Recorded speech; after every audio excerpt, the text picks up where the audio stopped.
んにちは、まずくです。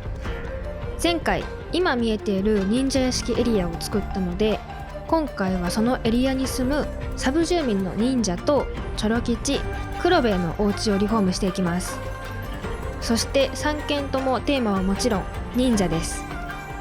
ただテーマは同じでも用途とか性格の特徴を挙げたりしていくので、それぞれ違った忍者部屋をお見せできるかなと思います。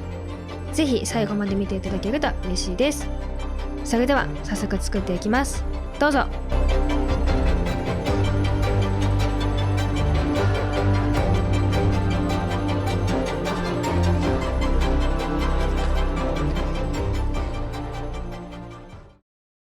1軒目はサブ住民のお家から作っていきます。とりあえず今回は真ん中の 8×8 のお部屋だけ作るんですけど、このお家自体は忍者全員が集まるメインの建物ということにしたいので、なるべくオーソドックスな忍者部屋にしていこうかなと思います。では壁床から決めていきます。まず床はいぐさの縁なし畳にして、メインの壁はちょっと怪しさを出したいのでろうそくの壁を使って、今回はアクセントウォールのシックな茶室の壁を入り口側に貼ります。でエントランスは石畳にして、明かりは白い明かりで暗めにしておきます。で環境音はきしみにします。ではここから間取りを決めていくんですけど、忍者屋敷といえば隠し部屋だったりだとか、隠し通路だったりだとか、隠し扉だったりだとか、そういうのがあるイメージなので、いつもよりも間取りはこだわっていきたいなと思います。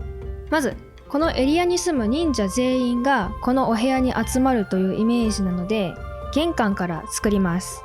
真ん中のお部屋は左右に入り口があるので、その入り口に合わせてダークウッドなフロアタイルを敷いて、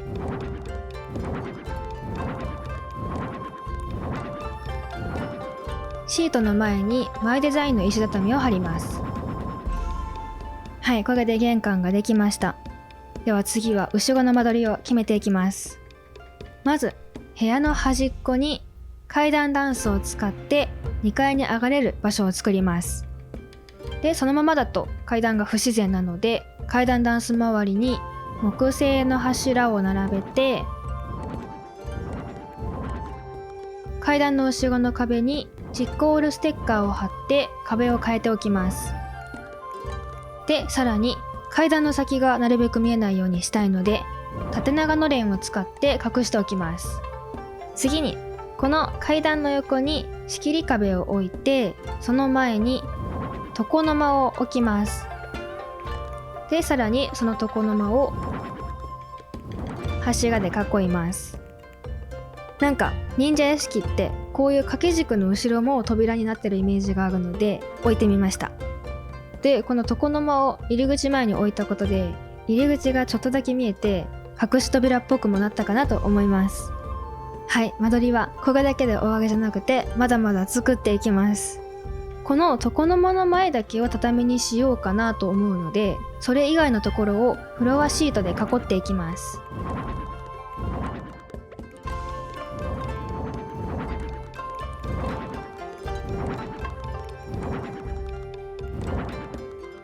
でさらにフロアシートの上に仕切り壁と障子の前デザインを貼ったシンプルなパネルを2つ並べて、その周りを柱と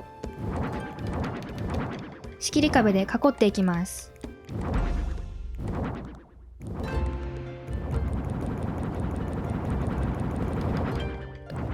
でなるべくこのドアをなじませるために天井に横長のレーンを配置しておきます。であとはここの柱と合わせて対角線上に1本柱を足しておきます。はい、するとこんな感じになりました。どうでしょうか。階段と扉をつけたり、床を3種類に分けたりしたことで間取りもたくさん増えたように見えるし、忍者屋敷感も出てきたかなと思います。であとちなみになんですけど、この今メインで使っているろうそくの壁がこんな風に明かりを消すとろうそくがつくようになっていて、この壁にしたことによってからくりというか仕掛けを仕掛けられたかなと思います。ではここから家具を足していきます。まず畳の上はここに住む忍者たちが集合できる場所にしようかなと思うので、ちゃぶ台と座布団を並べます。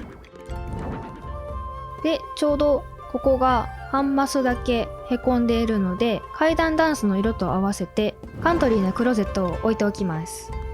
でこっち側の壁なんですけど、なるべくろうそくの壁のろうそくがはっきり見えないようにしたいので、オリエンタルなチェストを置いて隠しておきます。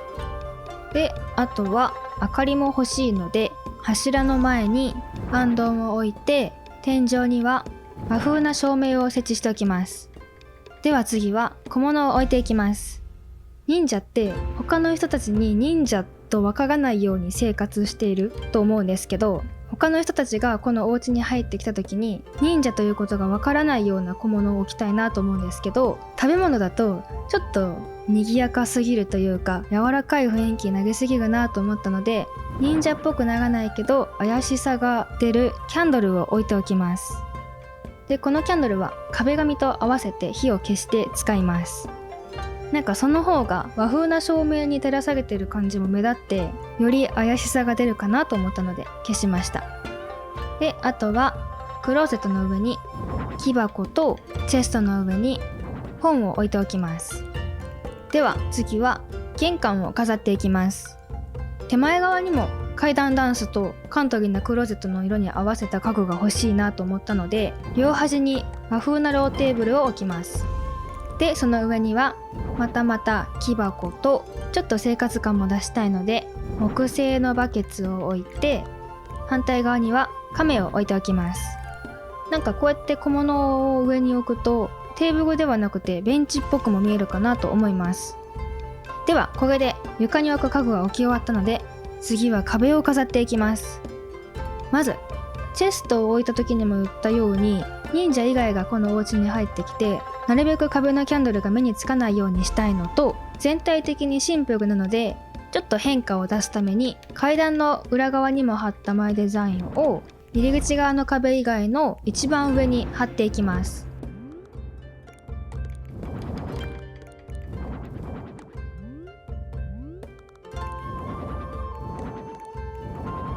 はい、ここでちょっと変化が出たかなと思うんですけど、お部屋をだいぶ暗くしたので、ちょっとだけ明るい印象にするためにシンプルなパネルにも貼った障子のマイデザインを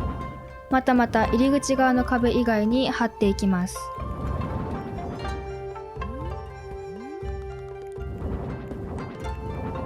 はい、すぐとこんな感じになりました。どうでしょうか。お部屋全体も明るくなった気もするし、特徴も出てきたかなと思います。ではもう少しだけ飾っていきます。まずメインの壁についているろうそくはいっぱいついていてちょっと怪しいんですけど、単体置きならただ明かりのためのキャンドルという感じがするかなと思うので、等間隔にキャンドルを飾っていきます。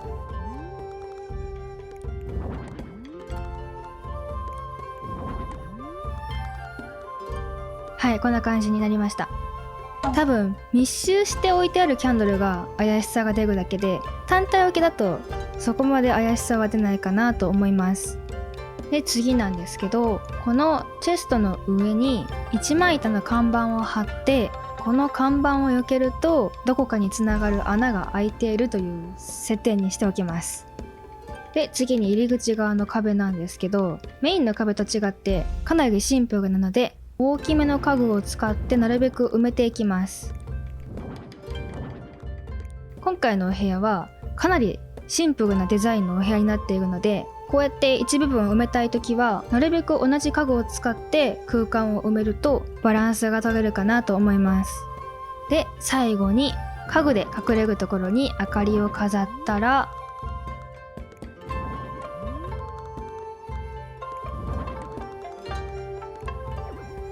はい、ちょうどキャパもパンパンになって、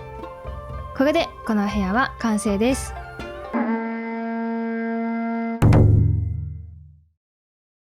ではここからのチョロ吉と黒兵衛のお家は自室にしようかなと思うので、それぞれの特徴を入れていきます。まずはチョロ吉のお力です。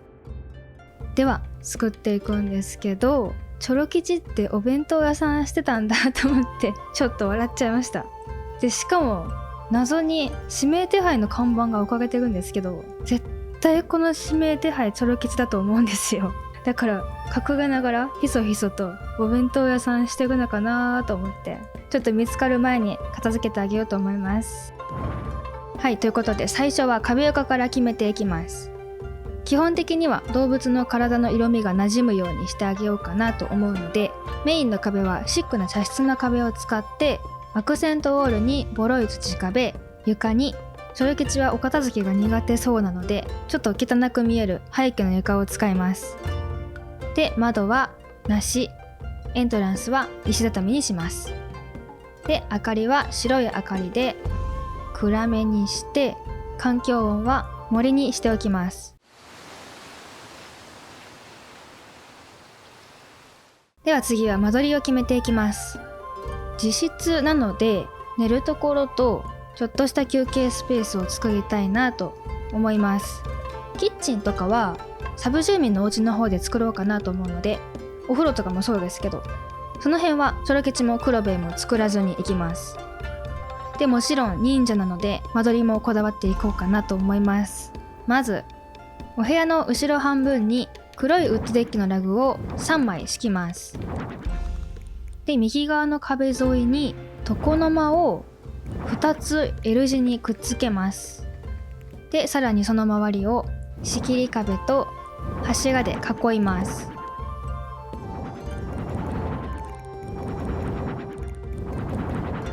で、このあえてへこませたところにシンプルなパネルを使ってドアを作ります。で、さらにドアをなじませるために天井に縦長のレーンを配置しておきます。はい、するとどうでしょうか。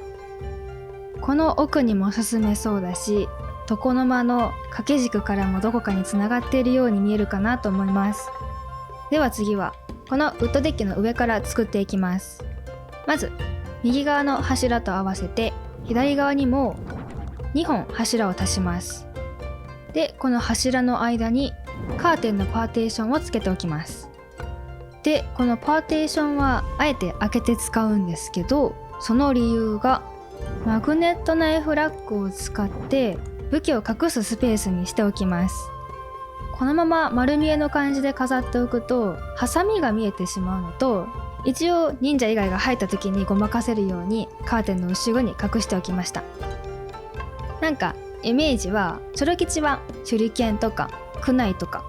そういう道具を使って戦うスタイルで、黒兵衛は忍法を使う忍術系のイメージがあるので、また後で黒兵衛もそのスタイルに合わせて作っていくんですけど、チョロ吉は道具を使うスタイルで作っていこうかなと思います。で、次は壁沿いを埋めていきます。普通に生活しているスペースにしていくので、無難に部屋に馴染む家具を置いていきます。で、このスペースは休憩スペース、作業スペースにしようかなと思うので、工作台と椅子を置いておきます。で、テーブルの上には道具を作る時に使いそうな薪と、その横には紙を置いておきます。で、天井には照明も設置しておきます。はい、という感じで一旦後ろのスペースはこんな感じにしておきます。次は手前側を埋めていきます。寝るところを作りたいなと思うんですけど、さすがにこの床だと寝る時にしんどそうなんで、ダークなバンブーバスマットを長方形になるように敷きます。で、その上に布団を敷いて枕元にあんどんを置いておきます。では次は空いているところを埋めていきます。なんとなくホコリっぽさが欲しいなと思うので、木箱を置いて、その上に座布団の山だと家具の上に置けないので、積まれた袋を座布団に見立てて置いておきます。なんとなく端っこに置いてあることで全く使われてなさそうな感じがして、ホコリっぽく見えるかなと思います。では次は左側を埋めていきます。もうだいぶチョロ吉っぽい雰囲気が出てきているので、ここは周りと合わせた家具を置いていきます。まずオリエンタルなチェストと、その横にシンプルなチェストを置きます。でその上には金属の亀と、その手前に木製のバケツ、オリエンタルなチェストの上にはお香を置いておきます。であとちょっとだらしなさも足したいなと思ったので、布団の前に足袋を落としておきます。はい、全体はこんな感じになりました。色味と使っている家具と、ボロい土壁と背景の床がチョロ吉っぽさを出しているかなと思います。では次は壁を飾っていきます。とめちゃんの時と同じようにチョロ吉もネズミで背が低いので、なるべく天井の高さが目立たないようにチッコールステッカーを壁に一周貼ります。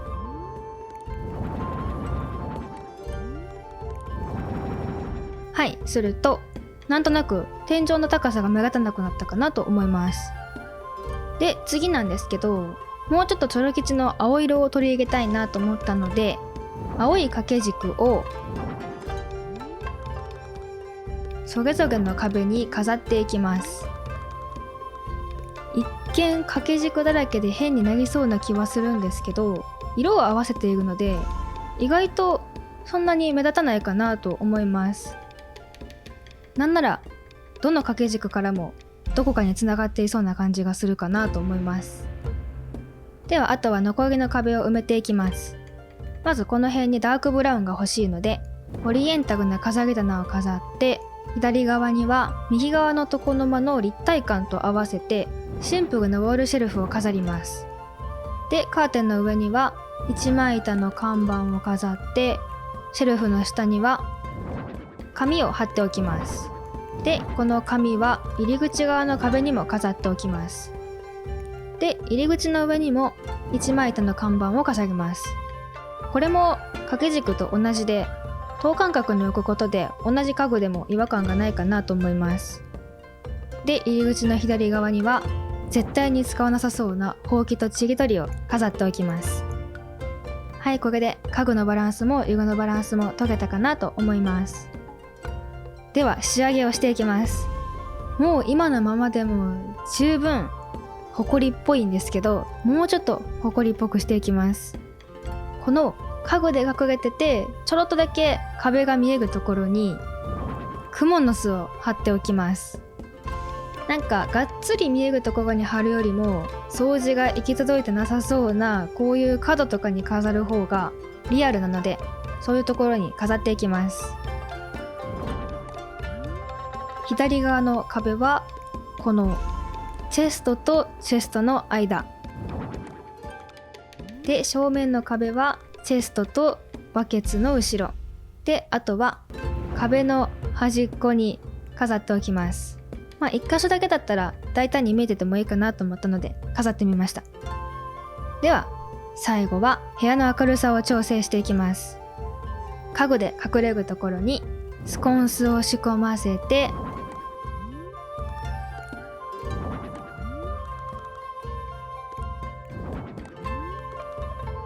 これでチョロ吉のお家は完成です。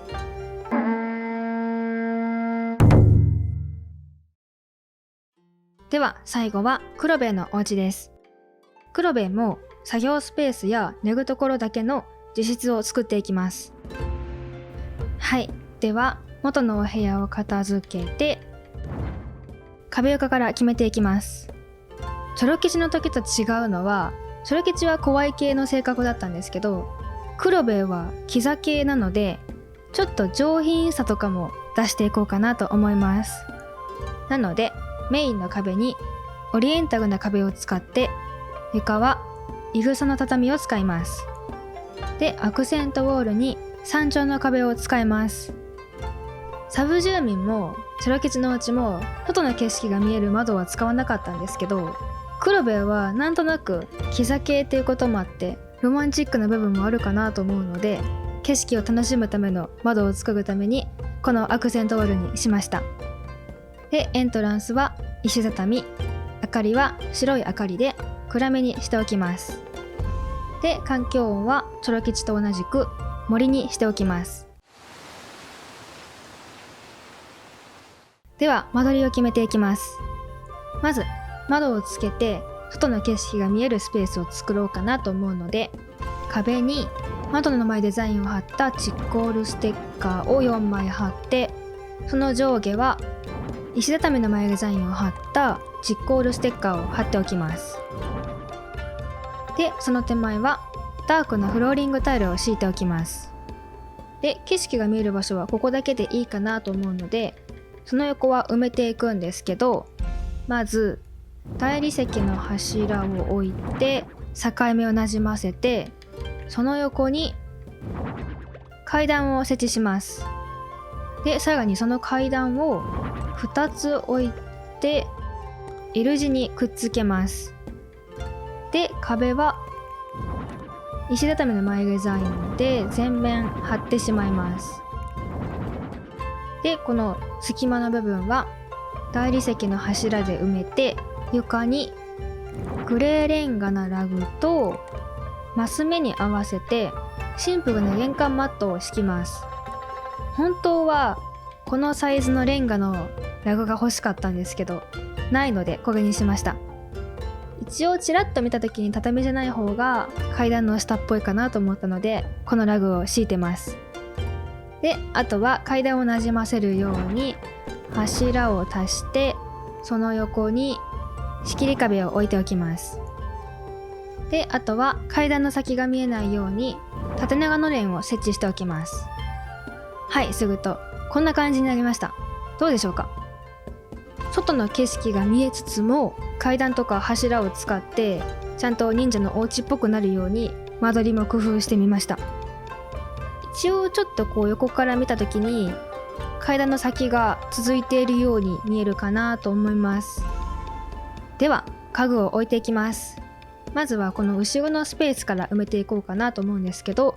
ここは外の景色が見ながら作業ができるスペースにしようかなと思うので、書斎の机と椅子を置いておきます。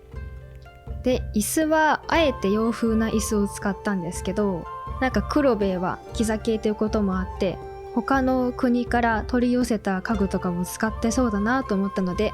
エレガントなチェアにしてみました。で、この作業スペースはちょっと閉鎖的にしたいなと思うので、横長のレーンを設置しておきます。で、ちなみになんですけど、チョロ吉と黒兵衛でちょっとだけ柄を変えてます。一応それぞれのお部屋で2種類の柄を使ってるんですけど、今見えてる椅子と縦長のレーンに使った柄はチョロ吉のお部屋でも使ってて、横長のレーンの花柄の方はチョロ吉はなんかシャープマークみたいな書いてある柄を使ってます。一応そこでも性格によって分けてみました。で、次はこの机の上に小物を置いていきます。チョロ吉のお部屋の時でも言ったように、チョロ吉は道具を使って戦うスタイルだけど、黒兵衛は忍術とか使って戦うスタイルという設定にしようかなと思うので、実際戦いの時に使う道具は置かないんですけど、なんか毒とか使ったりするための作業用の道具とか、その忍法とかの研究をする時の道具は置いてもいいかなと思うので、金属の亀と書き物をするための漫画家セットを置いておきます。で、これ漫画家セットなんですけど、よく見ると消しゴムが置いてあるんですけど、よく見ないとわからないので使いました。では次は手前側を埋めていきます。まず階段とこの壁の前ら辺を埋めていこうかなと思うんですけど、椅子と同じくチェストも洋風なチェストを使います。だけどその上には木箱とか金属の亀を置いて、なるべく和風に馴染むようにしておきます。で、もうちょっと埋めていくんですけど、階段とこのチェストの前は忍者仲間を呼んだり休憩ができたりするスペースにしようかなと思うので、オリエンタルなローテーブルと座椅子を置いておきます。で、その上には湯飲みと本を置いておきます。では次は左側を埋めていきます。まだ黒兵衛が寝る場所を作っていないので、ここはその場所にしようかなと思うんですけど、寝る布団もチョロ吉と変えてベッドにしておきます。で、その他の部分は馴染むような家具を置いて埋めておきます。でこのレジカウンターの上なんですけど、ここには鏡の前デザインを貼った大きな絵皿を置いておきます。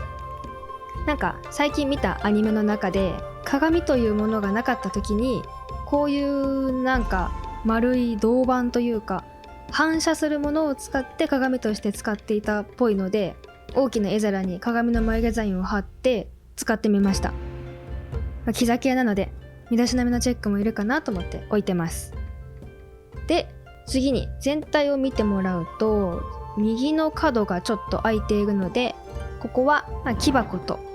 研究で使う素材が入ってそうな積まれた袋を置いておきます。であとはテーブルの上に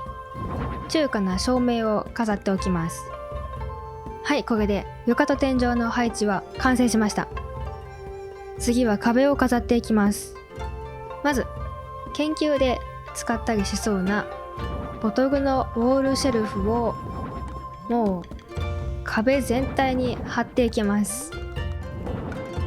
前デザインもそうなんですけど、最近こうやって壁の一番上を同じ家具で埋めるのにハマってます。なんかこれするだけで部屋の完成度が上がるというか、なんか寂しさとかもなくなったりするので、最近はよく使ってます。であとはそれ吉のお部屋と同じく掛け軸をそれぞれの壁に貼っていきます。でさらになんか絵とかも好きそうなので、魚拓を魚の種類を変えてそれぞれの壁に貼っていきます。でもうちょっと飾るんですけど、物量をいっぱいにしたいときは中途半端に飾るよりかは思い切って飾った方が逆にまとまりが出るので、残りの空いている部分も埋めていきます。もう残りはシンプルなものでいいかなと思うので、紙と色紙を貼っておきます。で最後に家具で隠れるところに明かりを設置したら、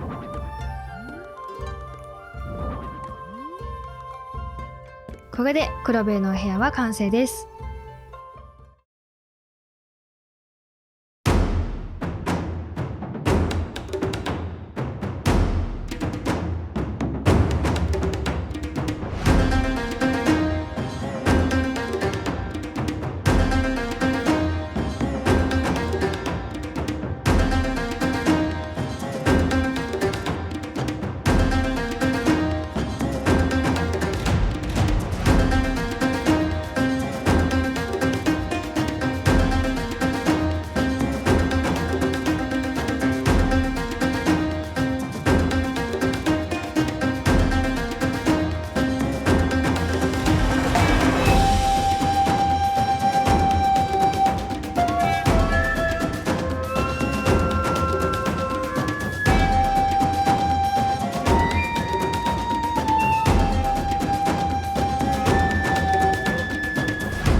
いかがでしたでしょうか。今回は忍者屋敷に住む3人のお家をリフォームしてみました。お部屋作りの中で何が一番楽しいかというと、やっぱ間取りなので、今回のお部屋作りはもう最高でした。同じテーマだけどそれぞれ特徴も出せたかなと思います。ぜひどのお部屋がお好みだったか教えてください。最後まで見ていただきありがとうございました。よければ高評価とチャンネル登録、コメントもお待ちしております。ほいじゃあ。